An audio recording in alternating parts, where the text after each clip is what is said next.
ইউক্রেনে রাশিয়ার যে সামরিক অভিযান একে সম্পূর্ণ সমর্থন করে উত্তর কোরিয়া। পিয়ংইয়ংয়ে রুশ প্রেসিডেন্ট পুতিনের সাথে বৈঠকে এই কথা জানিয়েছেন উত্তর কোরিয়ার নেতা কিম জং উন।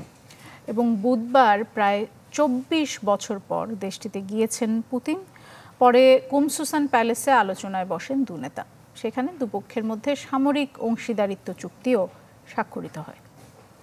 নগদের কাছে সব গ্রাহকই প্রিয়, তাই তো সারা দেশে ক্যাশ আউট চার্জ সবচেয়ে কম। কিম জং উন ও ভ্লাদিমির পুতিন, যে কোনো একজনের নাম শুনলেই যেন ভ্রুকুটি দেখা দেয় পশ্চিমা নেতাদের কপালে। এবার দুজনের একসাথে বৈঠক যেন বার্তা দেয় পশ্চিমা বিরোধী শক্তির উত্থানের। ২ যুগ পর দক্ষিণ কোরিয়া সফরে রুশ প্রেসিডেন্ট। শুধু তাই নয়, ইউক্রেন যুদ্ধ শুরুর পর এই প্রথম দেশের বাইরে গেলেন পুতিন। তাকে অভ্যর্থনায় ছিল না কোনো কমতি। পিয়ংইয়ংয়ের অলিগলি ছেয়ে যায় দুই দেশের পতাকা, নেতাদের ছবি আর রঙিন বেলুনে।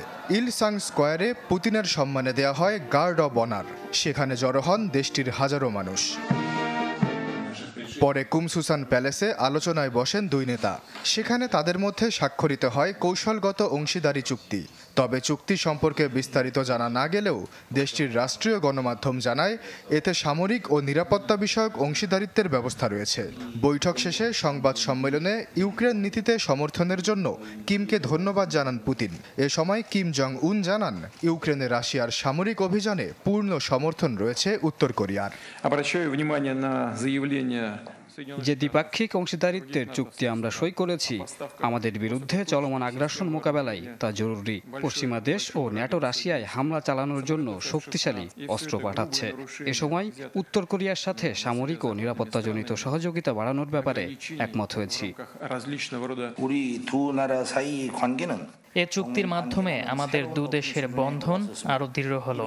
চলমান সময়ে আমাদের বিরুদ্ধে যে আগ্রাসন চলছে তা সামলাতে উত্তর কোরিয়ার অন্যতম মিত্র রাশিয়া।